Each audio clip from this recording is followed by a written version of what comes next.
Bahujan Samajwadi party के प्रदेश के प्रभारी सीपी सिंह ने रविवार को पलवल और फैजाबाद में कार्यकर्ताओं की बैठक को संबोधित किया।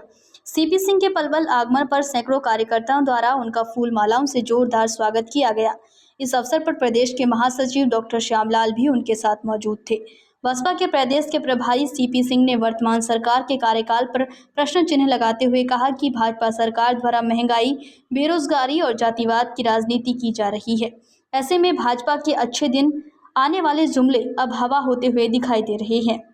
उन्होंने हरियाणा और उत्तर प्रदेश की सरकार को लेकर भी तंज कसा। साथ ही उन्होंने कहा कि उत्तर प्रदेश में बहन मायावती की सरकार के दौरान पूरा उत्तर प्रदेश खुशहाल था और उन्नति की ओर बढ़ रहा था, लेकिन अब केवल और केवल जातिवाद की राजनीति उत्तर प्रदेश में चरम पर है। वहीं उन्होंने हरियाणा सरकार पर तंज कसते हुए कहा कि हरियाणा में बेरोजगारी और किसानों की अनदेखी की जा रही है। ऐसे में बसपा विपक्षी दलों पर और वर्तमान सरकार पर हावी होती हुई दिखाई दे रही है।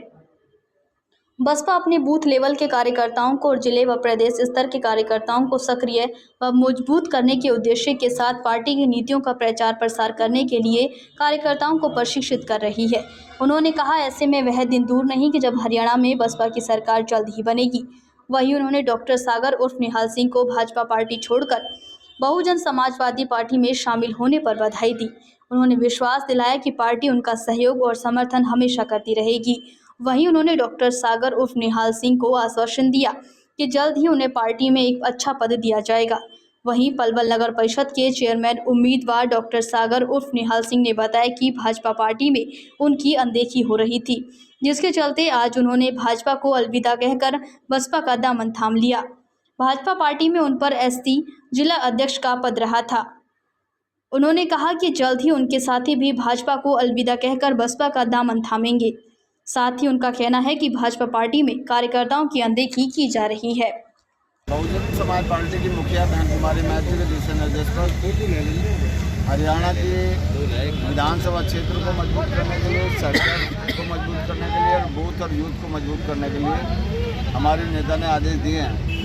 आज उसी की समीक्षा करने के लिए हम लोग जिला पलवल और जिला फरीदाबाद में इधर पहुँचे हैं और जो बहन कुमारी महतो की नीतियाँ हैं उनके बारे में अपने कार्यकर्ताओं को अवगत कराने का काम करेंगे और संगठन को मजबूत करने के लिए हम लोग इधर अपने साथियों के साथ प्रदेश अध्यक्ष और मेरे साथी इधर जिन्हें बहन कुमारी महतो ने आशीर्वाद देकर इधर प्रभारी बनाने का काम किया है। डॉक्टर श्यामलाल जी मेरे साथ हैं। हम तीनों साथी मिलकर इधर आज जिले की समीक्षा करेंगे और अपने कार्यकर्ताओं का हौसला देंगे। अभी नए पुराने साथियों को पार्टी जोड़ने का काम किया जाएगा और जो हमारी पार्टी की आइडियोलॉजी है उससे सभी को अवगत कराने का काम किया जाएगा और जो हमारे महापुरुषों का त्याग है उसको लोगों को बताकर उनसे प्रेरित कर उनको आगे मोटिवेट करेंगे और उनको आगे काम के लिए प्रेरित करने का काम हम सब लोग मिलकर करेंगे। केंद्र की सरकार, राज्य की सरकार के जो काम हैं वो किसी छुपे नहीं हैं। आज जनता बिल्कुल त्रस्त है। जो लोग वादा करते थे कि भाई हम लोग बेरोजगारी को दूर करेंगे, महंगाई को दूर करेंगे, भ्रष्टाचार को दूर करेंगे, तो साथियों आप लोग, मैं आपके चैनल के माध्यम से बताना चाहता हूँ आज सारा समाज, सारा देश ठगा सा महसूस कर रहा है। चाहे वो नौकरी का मुद्दा हो, चाहे वो शिक्षा का मुद्दा हो, चाहे इस देश के अंदर भ्रष्टाचार जो दिन पर दिन बढ़ता जा रहा है वो किसी छुपा नहीं है। इस समय जनता सिर्फ मौके की तलाश में है कि जैसे ही चुनाव है तो हम इनको मुँह तोड़ जवाब दें। तो इसी काम को हम लोग जनता के बीच में जाकर और बताने का काम करेंगे कि जो सरकारों ने वादा किए थे 2 करोड़ नौकरी हम हर साल देंगे, वो नहीं आपको दी। आपसे कहा गया कि भाई आपको 15-15 लाख रुपए गरीबों के अकाउंट में हम लोग पहुँचाने का काम करेंगे, तो किसी को एक चवन्नी नहीं मिला है।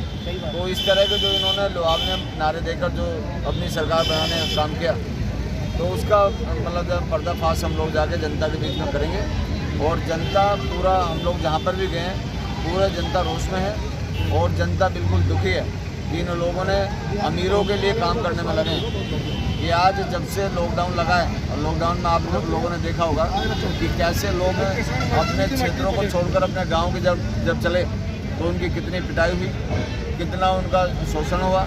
तो ये किसी छुपा नहीं है। कितने लोग, कोई ट्रेन से कट के मरा, कोई बस एक्सीडेंट में मरा और यहाँ तक कि हमारी माता और बहनों ने रोड पर बच्चों को जलने का काम किया। तो इससे बड़ा दुर्भाग्य देश का कुछ हो नहीं सकता। पलवल में इस तरीका से रहा कि चुनाव के प्रचार के लिए गांव रसूलपुर में आज उन्होंने दौरा किया। पलवल से गुजर के गए थे वो लोग।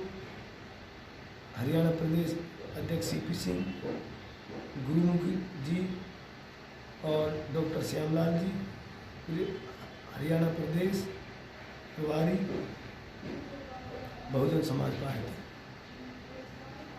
किस तरह का दौरा रहा आज उनका, किस तरह की दौरा क्षेत्र में नगर परिषद चेयरमैन के चुनाव के लिए उन्होंने यहाँ दौरा किया कि कौन सा कैंडिडेट चेयरमैन की तैयारी में लगा हुआ है। पहले आप भाजपा पार्टी से जुड़े हुए थे, क्या कारण रहा भाजपा छोड़ के आपको बसपा में आना ये पड़ा? रहा, मुझे वहाँ सम्मान मिला और सम्मान ना मिलने से मुझे वहाँ से आना पड़ा। कॉलोनी कच्ची पड़ी हुई है और जिसमें मैं रहता हूँ वो रास्ता बिल्कुल ऊबड़ खाबड़ कीचड़ में है। बच्चे तो क्या, बुजुर्ग तो क्या, जवान बंदे भी वहाँ से नहीं निकल सकते हैं। तो मैंने समाज की सेवा के लिए बीड़ा उठाया है कि मैं पलवल क्षेत्र का विकास करूं। अगर समाज मेरा साथ दे तो एक बार पलवल का चेयरमैन के लिए तैयारी मैंने की है। अगर समाज में चेयरमैन चुनेगा तो चेयरमैन मैं नहीं, मेरा समाज रहेगा, क्योंकि मैं समाज के हित के लिए मैंने ये बीड़ा उठाया है। और कोई पार्टी मुझे टिकट देने के लिए राजी नहीं है, क्योंकि आज मैं बीएसपी में जुड़ चुका हूँ और 36 बिरादरी से अनुरोध करूँगा, हाथ जोड़कर निवेदन करूँगा कि मेरे साथियों, पलवल का विकास तो आपका विकास, पलवल की ऊंचाइयाँ तो आपकी ऊंचाइयाँ। तो मेरा नाम निहाल सिंह है, उर्फ डॉक्टर सागर के नाम से लोग मुझे जानते हैं। कि सामाजिक सेवा पहले से मैं करता रहा हूँ और करता रहूँगा। जैसे कि अभी आपने कहा कि भी बीजेपी पार्टी मैंने मान सम्मान नहीं मिलने के कारण छोड़ी है, जबकि बीजेपी के जो बड़े बड़े नेता हैं वो तो ये कहते हैं कि हमारी पार्टी जितने भी कार्यकर्ता हैं उनको पूरा मान सम्मान देती है। नहीं, मुझे कोई मान सम्मान नहीं मिला, मुझे धोखा के सिवा कोई भी मान सम्मान नहीं मिला। आज तक कोई भी मेरा रास्ता पड़ा है, गलियां पड़ी हैं, लोहागढ़ में जाके देख लीजिए, हरिनगर में जाके देख लीजिए, कुशलीपुर तरफ जाके देख लीजिए, कहीं भी जाके देखो, सारे रास्ते पड़े हैं। कहते हैं कि कमेटी में कोई फंड ही नहीं है। बताओ, जब सरकार होते हुए भी विधायक साहब भी ये कह रहे हैं कि रास्ता बन जाएगा, जाते जाते मेरे वहाँ पैर थक चुके हैं और आज तक सुनाई नहीं। क्या सरकार बने हो कितने दिन हुए हैं? 3 साल से ज़्यादा हो चुके हैं। मैंने पूरी तहदिल से साथ दिया विधायक को जिताने के लिए। आज विधायक साहब को इतना हमदर्द और दुख होता तो आप देख लीजिए चल के मेरे रास्ते को। तो कहीं ना कहीं बीजेपी में जो कार्यकर्ता हैं उनकी अनदेखी की जा रही है। हाँ, तो क्या लगता है आने वाले समय में जैसे आपने भाजपा का दामन छोड़ा है और भी कार्यकर्ता छोड़ेंगे? हाँ बिल्कुल छोड़ेंगे।